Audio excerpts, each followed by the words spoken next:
看一下子，这里呢一共有10条，然后大家看一下子，就是这个样子的啊。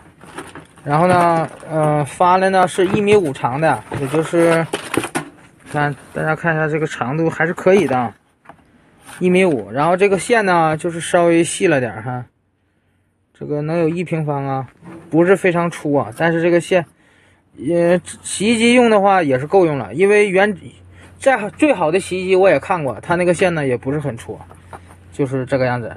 这种线好处是啥呢？大家看一下，人家给你做好的，看到了吗？洗衣机后面呢有一个洞啊，你把原来那个线给它拽下来以后呢，这个卡呢正好卡在那个洞里头，然后这两个眼呢是打螺丝的，打快螺丝的，非常方便。如果你不买这种线啊，然后呢，它与洗衣机原来那个电线如果是断了以后呢，你这个护套呢一般是拨不下来的，非常不好拨。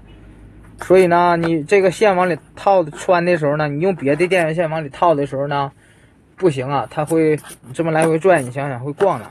很多人呢就喜欢这样式的，对吧？给这线呢打一个结，对不对？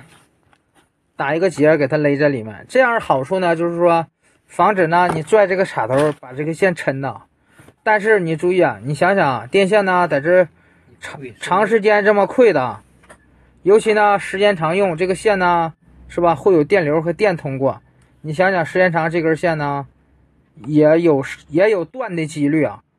所以说呢还是尽量呢还是用这种带护套的，看到了吗？这种线的好处就是看把护套都给你带了，这样式呢你把这个线穿进去是吧，直接接线就 OK 了。这根线呢总体来说很好，但是唯一的缺点呢就是这个线芯呢不是很粗。但是以洗衣机来维修来用啊，洗衣机呢功率不是很高，一般的一个电机呢也就是80瓦左右，大约是80瓦。2个电机同时用呢也就是160瓦，你就按200瓦算啊，顶天呢它能有多大，对不对？所以说这根线呢也是完全够用的。厂家给你整这个线呢，它不是偷工减料，它是给你计算好的。一个洗衣机正常的功率大约是多大，都给你计算好的。所以呢，也没有必要说给你整很粗的，当然也有成本，对吧？粗呢，线整粗了，这根线成本就高了，那么这个线卖的就贵。那么作为修理工呢，买这根线贵，给用户加上修理费等等呢，就会稍微高一点。所以说这也属于一个良性循环啊。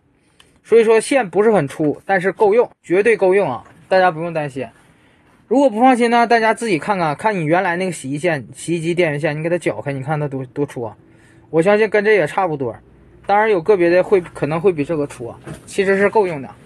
来了10根，因为经常遇到断啊，遇到线断的，所以说呢也不贵，来了10根啊。